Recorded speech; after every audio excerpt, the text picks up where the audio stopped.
ఇదే కాదు, ఇంకో థియరీ పెట్టారు. దాని పేరు ఏం తెలుసా? Darwin theory. అది నేను నెక్స్ట్ స్లైడ్లో బ్రేక్ చేస్తాను, బట్ అప్పుడు టైం ఉండదు, ఎప్పుడో కంటిన్యూ చేసేస్తాను. ఆ థియరీ పేరు ఏంటంటే theory of evolution, Darwin theory. అంటే ఏంది, మనిషి ఎక్కడి నుంచి వచ్చాడు? సైంటిఫికల్లీ ఎప్స్, మన భాషలో కోతి అంటారు. కోతి నుంచి వచ్చాడు అంటున్నాను. ఎందుకు నమ్ముతారు అబ్బా దీన్ని? మీకు అర్థమైపోయింది, నేను పాల్గొడతాను, అది కాదు, ముందు చెప్పండి.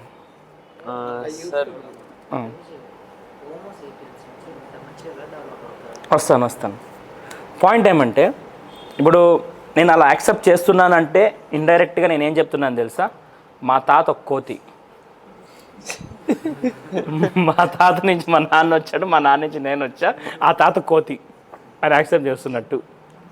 ఫస్ట్ పాయింట్ అంటే నేను మా తాతను అవమానిస్తున్నా, ఆయన ఫీల్ అవుతాడు ఎక్కడున్నా ఖచ్చితంగా. సెకండ్ పాయింట్, ఈ డార్విన్ థియరీ అనే పర్సన్ మనిషి గురించి చెప్పలేదు, చాలా పాయింట్స్ చెప్పాడు.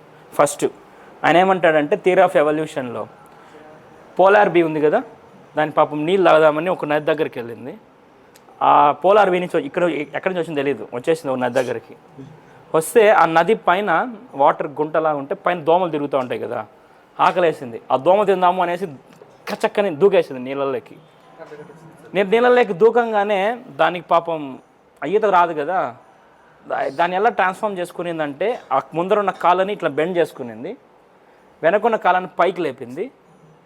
పోలార్ బీ తిమింగలం అయిపోయింది. ఎస్, తిమింగలం. వేల్. 2 జింక గెంతుకుంటూ పోతా ఉంది. చెట్టు పైన ఆకులు ఉన్నాయి, తిందామనేసి మెడ సాగబీకింది, జిరాఫ్ అయింది. నేను చెప్తా వస్తున్నా.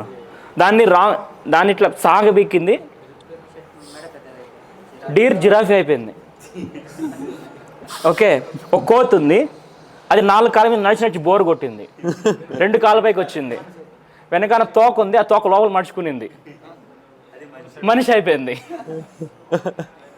వాట్ ఏ ఫెంటాస్టిక్ థియరీ, సూపర్గా ఉంది, నమ్మడానికి చాలా బాగుంది కదా. అది ఆయన చెప్పిన ప్రపోజ్ చేసిన థియరీ, దాని పేరు థియరీ ఆఫ్ ఎవల్యూషన్. ఇప్పుడు ఆ డార్విన్కి మన కౌంటర్స్ వేద్దాం. ఓకే నాయన, ఒప్పుకుంటాం, బాగుంది, డార్విన్ థియరీ సూపర్, బాగుంది. ఫస్ట్ క్వశ్చన్, నేను ఒక మనిషిని ఒక కోతిని ఒకేసారి చూస్తున్నా, మధ్యలో ఉండేవాళ్ళు ఎక్కడ పోయినారు? అది ఎప్పుడో జరిగిందంటారా? మరి అన్ని కోతులు ఎందుకు మారలేదు? అదే చెప్తున్నా.